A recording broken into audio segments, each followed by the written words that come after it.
it's Catherine here from Moonstarlodge, and I have a reading for the week of October 10th, Monday, October 10th, through to the 16th. I'm going to step back to the energies of the 9th, however, because that's the full moon of Weaves the Web, grandmother of this 10th moon cycle. Because we will be strongly under the influence of the full moon, which comes in at, or the zenith of which is 4:54 p.m. on the 9th. It's important to know that the zenith is the center point. So what we need to look at is about a day and a quarter before that and a day and a quarter after the zenith.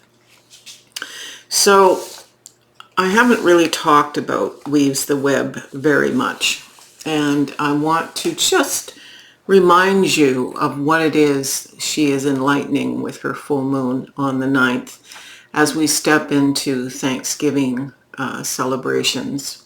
And it's important to recognize the energies. We're still harvesting, we're careening toward, the thinning of the veil. I mean, it has begun to thin for me, and I'll explain that when I get to the cards.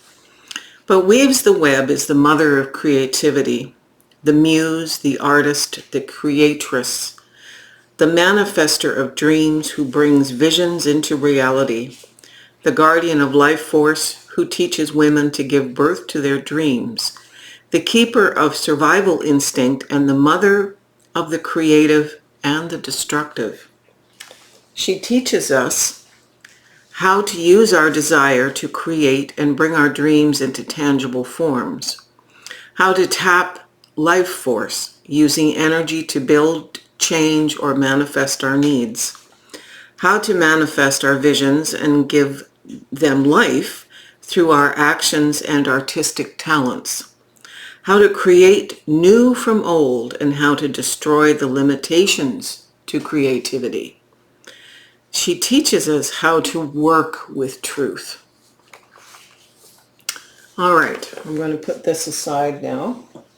And I really should have changed my glasses because these are not the best glasses for this. But anyway, that's fine. I'm using a number of decks this week. I'm using the Marigold Tarot, The Haunted House by Sasha Graham. Sasha Graham is a very well-known creator of decks and authority on tarot. The Embroidered Graveyard, and I'll be talking about this deck in a video that we're shooting following this one about some new decks for the season. The Macabre Tarot by Sam West, and I promised Brian I wouldn't squeak the box. The Zombie Tarot, because, well, why not? Les Vampires by Lucy Cavendish. The Deep, Dark, and Dangerous Oracle, which is a new release by Stacey DeMarco. The Halloween Oracle by Stacey DeMarco. The Ghosts and Spirits Tarot by Lisa Hunt, who's a famous artist. And if you can get a hold of this, this is one of the rare mass market decks. Grab it before it's out of print. It's a dandy. And finally, the general expansion pack of the Memento Mori by Claire Goodchild of Toronto. So we can go to the cards, Brian. So I have one card from each of the decks. These are the 5 tarot. These are the 5 oracles. The energies were so wacky when I put these cards all together that I couldn't cope with any more than 5. They're all in upright position because some of the decks were intended to be read only upright, some not. So I felt that the safest way, and Spirit would warn us of any cautionary things anyway. So I'm starting with our significator card is from the Haunted House Tarot, and that's this one.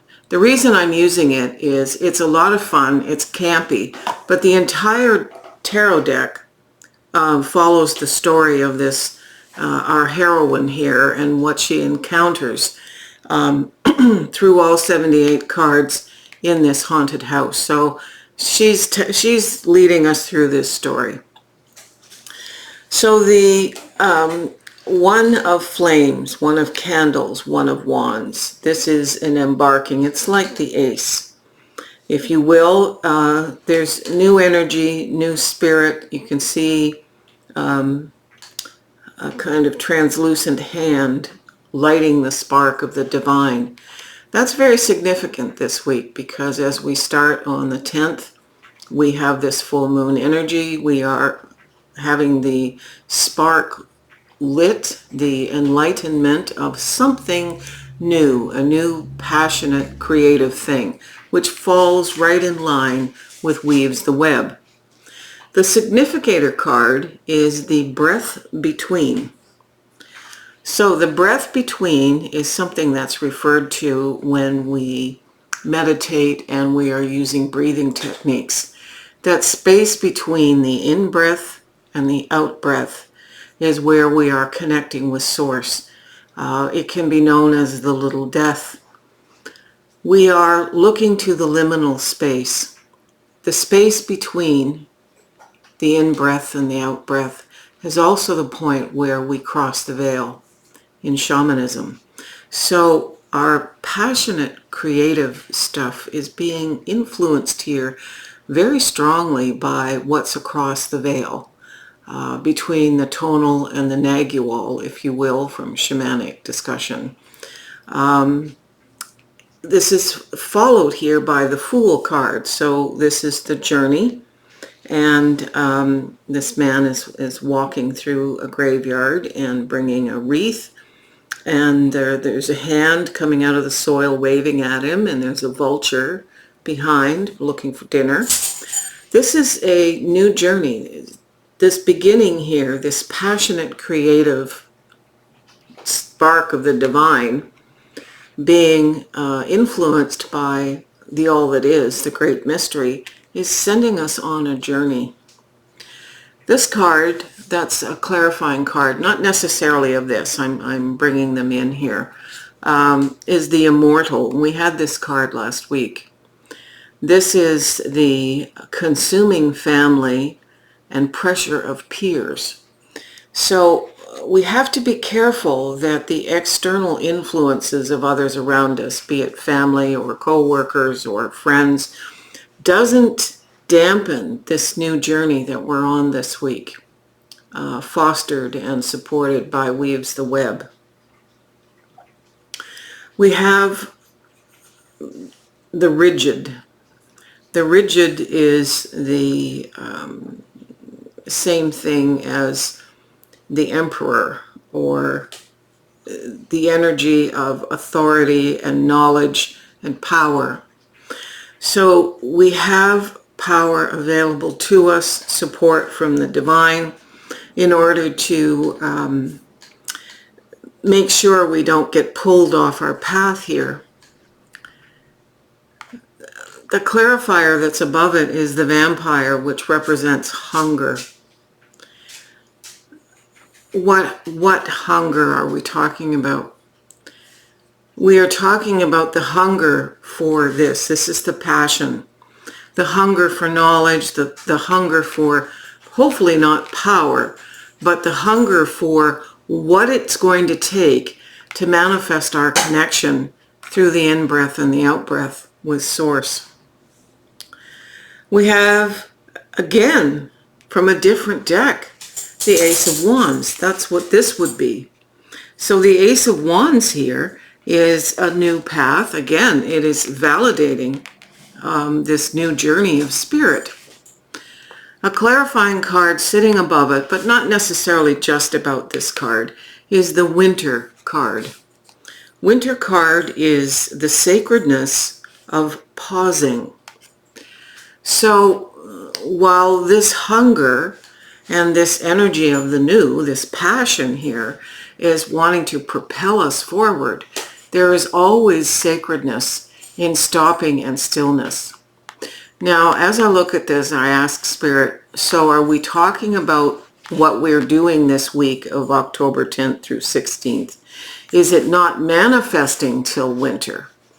And Spirit advises that, well, yes, we are setting in motion something here that will be manifest to us in winter, but we are to take on the attributes as well as this hunger and fire to move forward.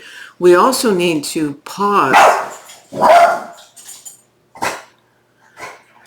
We need to pause with this in-breath and out-breath to make sure we are connecting with Source, because it is only in the sacredness of stillness and pausing do we get clarity.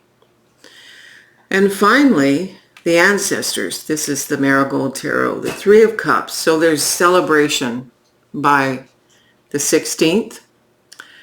And it's interesting, the clarifying card here is the skeletal hair. And in tradition, I'm going to read you what the hair represents in tradition. It can be a witch in disguise. It can mean that we need to hide amongst the harebells and protect ourselves. But more importantly, it's rebirth, resurrection, fertility, sensuality, to be a friend of the Fae. It can be impatience and haste.